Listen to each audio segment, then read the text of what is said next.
नमस्ते, आप सभी का स्वागत है मेरे चैनल दुर्गा टैरो में। और अगर आप हमारे चैनल से पर्सनल टैरो रीडिंग की बुकिंग लेना चाहते हैं और जो हमारी हवन सर्विसेज हैं और अन्य पूजा सेवाएं हैं, आप उसके लिए जो डिस्क्रिप्शन बॉक्स में हमारा व्हाट्सएप नंबर दिया गया है उस पर कांटेक्ट कर कर अपने नाम की बुकिंग करा सकते हैं और अपने मनोकामना से ये हवन सर्विसेज ले सकते हैं, या जो पर्सनल टैरो रीडिंग अवेलेबल है वो ले सकते हैं अपने सवाल के लिए या अपनी जो भी टॉपिक पर आपको टैरो रीडिंग लेनी है।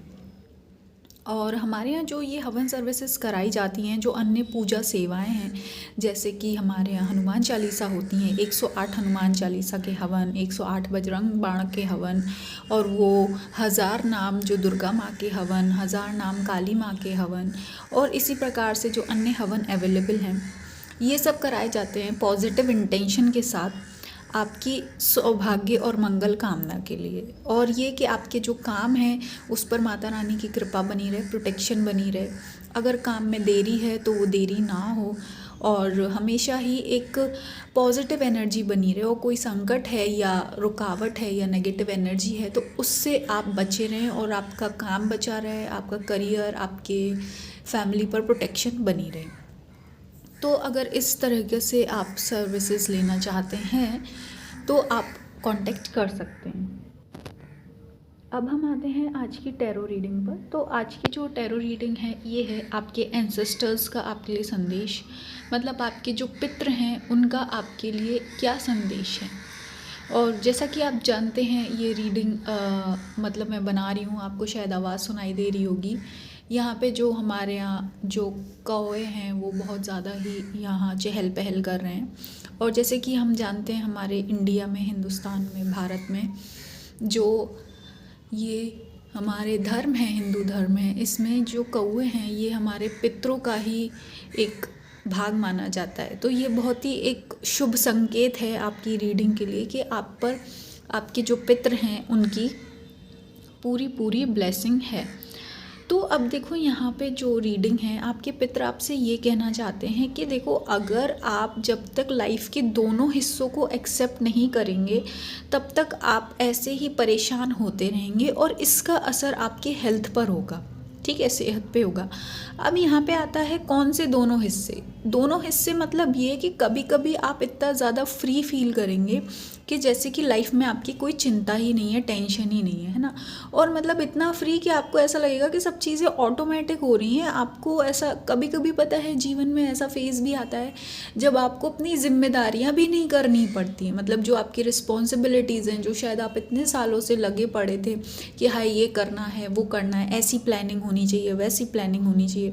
पर पता चलता है कभी आपकी लाइफ में ऐसा फेज़ आता है कि आपको लगता है कि पूरा दिन आपको कुछ करने की ज़रूरत ही नहीं है, अपने आप चीज़ें ठीक हो रही हैं, अपने आप मतलब आपको कोई प्लान करने की ज़रूरत नहीं है, कोई टेंशन लेने की ज़रूरत नहीं है। कहीं ना कहीं से हेल्प मिल गई या दूसरे लोग चीज़ें संभाल रहे हैं, आपकी रिस्पेक्ट भी कर रहे हैं, आपका भी ध्यान रख रहे हैं और अपना भी ध्यान रख रहे हैं, जैसे आपके बच्चे हैं, ये सब। ऐसा भी लाइफ में एक फ़ेज़ आता है। और फिर कभी कभी ऐसा भी फेज़ आता है कि आपने अगर सब कुछ बनाया है और बहुत मेहनत से ही चीज़ों को संभालने की कोशिश करी है, पर वो चीज़ें फिर भी सब आउट ऑफ कंट्रोल होके सब तहस नहस हो जाता है ना। और कभी ऐसा फेज़ आता है कि आप अपने आप से ही इतना ज़्यादा नाराज़ हो जाते हैं, डिसअपॉइंट हो जाते हैं कि आपको ऐसा लगता है कि आपका ही जीवन व्यर्थ है या सारी गलतियाँ आपकी ही थी। तो आपके एंसेस्टर्स आपको यही संदेश देना चाहते हैं कि आपको दिल खोलकर जीवन को एक्सेप्ट करने की ज़रूरत है। जो लाइफ है उसको दिल खोलकर एक्सेप्ट करो, उसको हिस्सों में ऐसा नहीं होता है कि अरे ठीक है जब तक खुशियाँ रहेगी तब तक तो ठीक है, ये लाइफ का पार्ट है, ठीक है।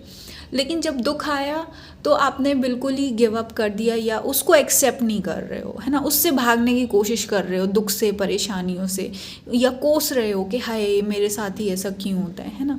तो आपके एंसेस्टर्स कह रहे हैं ये माइंडसेट में अगर आप ऐसे रहेंगे तो आप दुखी रहेंगे और कभी अपनी जो समस्याएं हैं उसका समाधान नहीं निकाल पाएंगे, है ना। पर जो आपके एंसेस्टर्स हैं वो तो चाहते हैं कि आप अपनी समस्याओं का समाधान निकालें और मूव ऑन करें। वो आपके एंसेस्टर्स चाहते हैं कि आप अपनी लाइफ में ऐसे बस थके हुए हार कर बैठे नहीं, निराश होकर ना बैठे, डिसअपॉइंट होके, बल्कि आप अपने जीवन का सफ़र तय करते रहें और आगे चलते रहें, बढ़ते रहें। क्योंकि अगर आप अपना सफ़र तय करेंगे, आप मूव ऑन करते रहेंगे, तो एक ये भी है कि आपके एंसेस्टर्स को भी हीलिंग मिलेगी, क्योंकि आपकी जनरेशन आगे बढ़ती रहेगी। मान लो अगर एक सफ़र आपके एंसेस्टर्स ने यहाँ तक तय किया था, तो अब आपकी जिम्मेदारी है कि आगे का सफ़र आप यहाँ तक तय करें, फिर आपकी नेक्स्ट जनरेशन इसका सफ़र यहाँ तक तय करेगी, है ना। यही तो जनरेशन्स का काम होता है कि आगे आगे चलते रहना। यही प्रकृति का नियम है, बदलते रहना और आगे चलते रहना, है ना। तो आपके एंसेस्टर्स भी यही चाहते हैं कि आप आगे बढ़ते रहें, मूव करते रहें। और आपके पितृ ये भी कहना चाहते हैं कि वो भी जानते हैं कि आप भी अपने इस सिचुएशन को आगे बढ़ाना चाहते हैं, आप अपनी लाइफ को आगे बढ़ाना चाहते हैं, पर आप इस वक्त बहुत ज़्यादा परेशान हैं। तो आपके एंसेस्टर्स यहाँ पे सल्यूशन देने ही आए हैं कि आप इसलिए रुक गए हैं, आप इसलिए परेशान हैं क्योंकि आपने लाइफ के सिर्फ अच्छे अच्छे भाग को एक्सेप्ट किया है ना। बुरे भाग को भी एक्सेप्ट करना सीखो। जो हार है या इस टाइप का डिस्ट्रक्शन है कि अच्छा होते होते कुछ गड़बड़ हो जाना, या फिर आपको अपने आप से ही घृणा हो जाना, या सेल्फ हेट्रेड है, ये भी एक्सेप्ट करो, ये भी लाइफ का पार्ट है। अगर आप ऐसा कुछ महसूस कर रहे हो तो इसका मतलब ये नहीं है कि आपको अब सब ख़त्म हो गया है, नहीं, बल्कि आपको ये समझना होगा कि ये भी एक लाइफ का पार्ट है और चंद पलों का ये फीलिंग होती है ना। और ये सिर्फ आपके साथ ही नहीं, हर इंसान के साथ होता है। ये आपको प्लस भी माइनस भी फेस करना पड़ता है, टॉप भी और बॉटम भी फेस करना पड़ता है। पर लेकिन उसके बावजूद अपने आप को इतना, आपको दृढ़ अपने ऊपर आत्मविश्वास होना चाहिए कि आप अपना सफ़र तय कर सकें। और अभी अगर आपको ऐसा लगता है कि आप का सफ़र जो है वो, उसमें आपके पास कम रिसोर्सेज हैं, पर यहाँ पे आपके जो एंसेस्टर्स है वो कहना चाह रहे हैं कि अगर आप आगे चलेंगे तो आपको आगे चलकर जो आपका रास्ता है वो आसान हो जाएगा, और आपको जो हेल्प है आपकी जो लाइफ में और आपके सफ़र में जो हेल्प है वो और ज़्यादा अच्छी और एडवांस लेवल की आपको हेल्प मिलेगी। मतलब इतनी हेल्प मिलेगी कि आपको लगेगा आपने शायद जो सोचा होगा कि जो आप सफ़र शायद 5 साल में तय कर पाओगे वो आप 2 या 2.5 साल में तय कर सकते हो, है ना। इतनी बड़ी आपको हेल्प मिल सकती है। और दूसरी बात ये है कि आपको ये समझना होगा कि हेल्प के साथ साथ आपको गाइडेंस भी मिलेगी आगे चलकर। बस आपको क्या करना है कि आपको अभी रुकना नहीं है। अगर आप अभी रुक गए तो मतलब फिर तो ये आपकी चॉइस है ना। अगर आप यहाँ ठहर के बैठ जाओगे और कहोगे जाने दो यार अब कुछ नहीं हो सकता, तो ये है कि आगे जो नेक्स्ट पड़ाव शायद आपके लिए एक बड़ा बदलाव आ सकता है, आप उससे वंचित रह जाएंगे, उसे छोड़ देंगे, है ना। तो ऐसा करने के बजाय आपको क्या करना है कि आपको आगे बढ़ते रहना है, भले ही बहुत धीरे धीरे, भले ही बहुत ही स्लो स्पीड में, पर गिव अप नहीं करना है, आगे बढ़ते रहना है। तो उससे ये होगा कि आप जब आगे जाएंगे तो आपको लगेगा कि अच्छा हुआ मैंने गिव अप नहीं किया, अच्छा हुआ मैं यहाँ तक आ गई या आ गया, क्योंकि आगे आपको हेल्प मिलेगी। हेल्प के साथ साथ गाइडेंस भी मिलेगा। गाइडेंस मतलब कि सही रास्ता, सही बिल्कुल डिसीजन, सही चॉइस बनाने का। और इसके साथ साथ आपको, अगर आप जॉब ढूंढ रहे हैं तो आपको जॉब भी मिल सकती है जहां आपको शायद टीम वर्क करना पड़ेगा। और अगर आप रिलेशनशिप्स वगैरह ढूंढ रहे हैं या अच्छे फ्रेंड्स ढूंढ रहे हैं जो आपका साथ दें, सपोर्ट करें या आपको समझें, तो वो क्या है, ये जो आपको एक ब्लेसिंग होती है ना भगवान की, आपके एंसेस्टर्स कह रहे हैं कि वो ब्लेसिंग भी भगवान ने आपके लिए आगे रखी है आपके नाम से, बकेट लिस्ट में, है ना।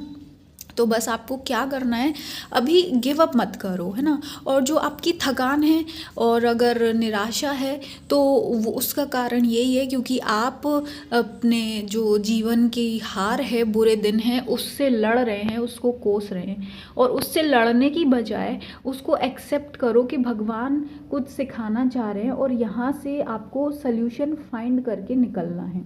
और जैसे ही आप अपना माइंड ऐसा बना लेंगे तो आपको पता चलेगा कि आप इस फेज़ से जैसे ही आप अपना सर उठाकर देखेंगे तो सल्यूशन आपके बाजू में ही है, आपके पास ही है। यही आपके एंसेस्टर्स का आपके लिए संदेश है। और एंसेस्टर्स आप पर बहुत ब्लेसिंग्स भेज रहे हैं और आई होप कि आपका जो आगे का सफ़र है वो भी अच्छा रहे और माता रानी की कृपा बनी रहे, आप प्रोटेक्टेड रहें, आपका तन मन प्रोटेक्टेड रहे। और अगर आप इसी प्रकार से पर्सनल टैरो रीडिंग लेना चाहते हैं या जो हमारे और अन्य हवन सेवाएं हैं वो लेना चाहते हैं, उसके लिए आप कांटेक्ट कर सकते हैं। पितृ शांति हवन भी ले सकते हैं। तो जो डिस्क्रिप्शन बॉक्स है उसमें व्हाट्सएप नंबर दिया गया है, उस पर आप कांटेक्ट कर सकते हैं। हम मिलेंगे आपको नेक्स्ट वीडियो में। धन्यवाद।